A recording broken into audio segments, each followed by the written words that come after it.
Part 2. You will hear a talk between a radio host and a college student called Darren Armand about how to improve photography skills. First, you have some time to look at questions 11 to 15.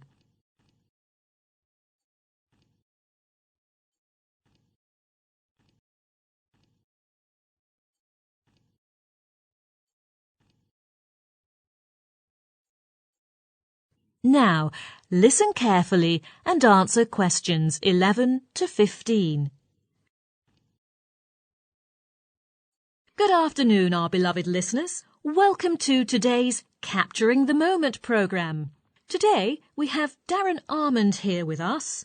He's a college student who has just won an award for his set of shots of red squirrels. Welcome, Darren. Now, can you tell us a bit about this lovely creature and how you managed to take such wonderful photos? Well, the red squirrel is Britain's only native squirrel. It's graceful and athletic. Its Latin name, Scirrus vulgaris, comes from the Greek words, describing a common type of animal which sits in the shadow of its own tail. At first, I thought this description was funny and was kind of an exaggeration, but now I realise that this name suits them very well. Their fluffy tails under the sun normally cast a big shadow over themselves.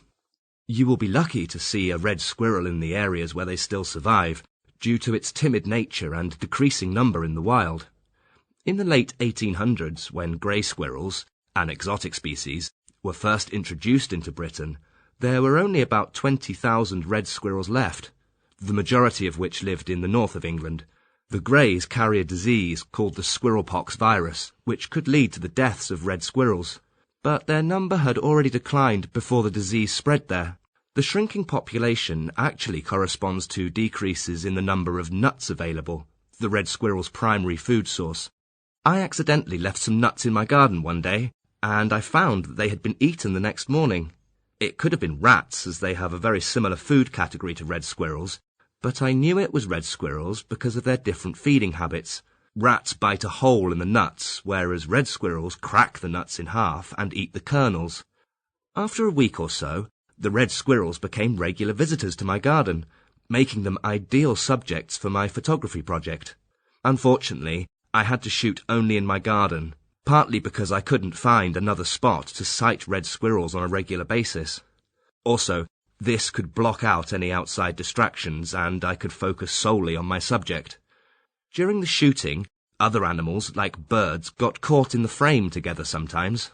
I'm more than satisfied with my photos, even though I only practiced a few times and used just a second-hand camera from my friend. My great mentor helped me with the shooting. I got great tutorials from him and was able to shoot better photos. Before you hear the rest of the talk, you have some time to look at questions 16 to 20.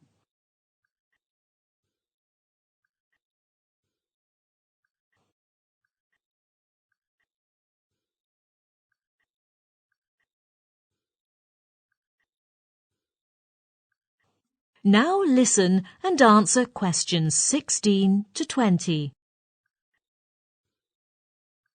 Thank you, Darren. The award-winning photos will be on display in a local museum for the coming month. We're looking forward to the exhibition. So, tell us about the award. OK. I sent my portfolio for the competition hosted by a national newspaper.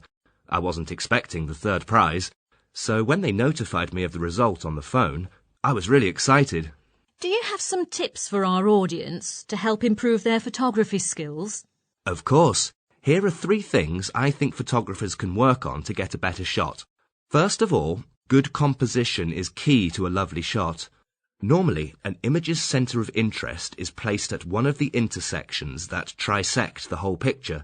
In order to achieve balance, a secondary object, so to speak, can be added to the scene at the opposing intersection.